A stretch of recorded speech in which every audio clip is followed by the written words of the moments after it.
জাতীয় মহিলা কমিশনের 3 প্রতিনিধি দল এবং সেই সঙ্গে 4 জনের লিগ্যাল টিমও রয়েছে। তারা আজ মালদার উদ্দেশ্যে রওনা দিয়েছেন কলকাতা থেকে গাড়ি করে।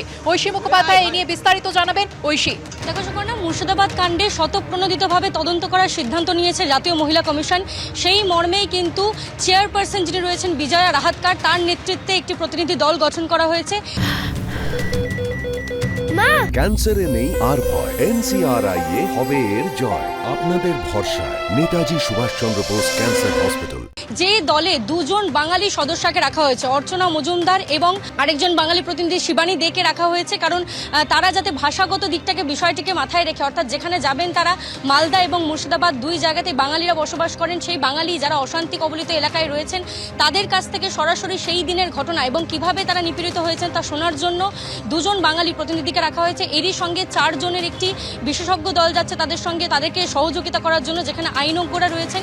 তোমায় জানিয়ে রাখি যে আজকে প্রথমে তারা বৈষ্ণবনগরে যাবেন, সেখানে আশ্রয় শিবিরে যারা অংশগ্রহণ রয়েছেন, আশ্রয় শিবিরে স্থান নিয়েছেন, সেখানে গিয়ে পাল্লালপুর হাই স্কুলে সেখানে তাদের সঙ্গে কথা বলবেন এবং তারপরে আগামীকাল তারা যাবেন মুর্শিদাবাদের শামশেরগঞ্জ, সুতি এবং ধুলিয়ানে।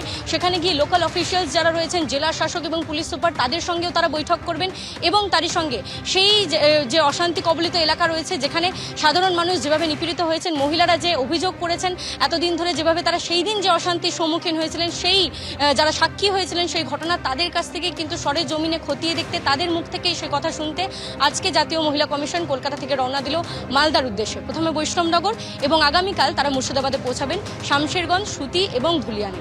জেলা শাসক এবং পুলিশ সুপারের সঙ্গেও তারা কিন্তু কথা বলবেন। ধন্যবাদ ঐশী। শিবাশিস এবং সন্দীপ, তোমাদেরও ধন্যবাদ।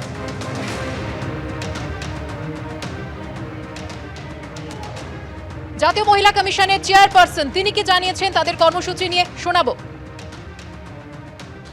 पश्चिम बंगाल में जो सांप्रदायिक हिंसा हुई है उसकी बहुत बड़ी तकलीफ यहाँ की महिलाओं को हुई है और इसकी वजह से महिलाएं बहुत प्रभावित भी हुई है। यहाँ की स्थिति देखते हुए राष्ट्रीय महिला आयोग ने ये तय किया था कि हम एक जांच कमेटी का गठन करेंगे और महिलाएं जो डरी हुई है उनके साथ हम मिलेंगे। अभी मीडिया की रिपोर्ट के अनुसार ये भी सुना है कि बहुत ज़्यादा क्षेत्र से लोगों का स्थलांतर हुआ है, करीबन 800 से अधिक ज़्यादा लोग स्थलांतरित हो गए हैं। हम शिविर में जाएंगे, वहाँ पे रुकी हुई जो महिलाएं हैं उनके साथ बात करेंगे। स्टेट गवर्नमेंट से कोऑपरेशन मिल रहा है ना? हमें तो अभी कोई अड़चन नहीं लग रही है। মুর্শিদাবাদের ঘর ছাড়া বাসিন্দারা, তাদের মুখে বারবারই শোনা গিয়েছে হার হিম করা অভিজ্ঞতার কথা।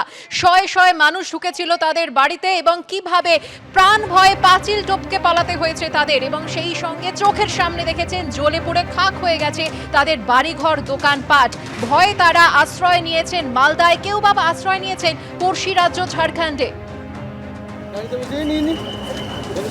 রাজ্যপাল সিবি আনন্দ বোস তিনি আজ সকালবেলায় রওনা দিয়েছেন মালদার উদ্দেশ্যে এবং তারপর জাতীয় মানবাধিকার কমিশনের যে 2 প্রতিনিধি দল তাও গিয়েছে মালদা এবং রওনা দিয়েছে তারা। অন্যদিকে জাতীয় মহিলা কমিশনের 3 সদস্যের প্রতিনিধি দল 4 সদস্যের লিগ্যাল টিমকে সঙ্গে নিয়ে মালদার উদ্দেশ্যে রওনা দিয়েছে। আজ তারা মালদার পরিস্থিতি খতিয়ে দেখবেন, সেখানে ত্রাণ শিবিরে ঘর ছাড়া মানুষদের সঙ্গে কথা বলবেন, মহিলা সদস্যদের সঙ্গে কথা বলবেন, কি অভিজ্ঞতার সাক্ষী হয়েছেন তারা তা শুনবেন এবং আগামীকাল মুর্শিদাবাদে যাওয়ার কথা রয়েছে তাদের।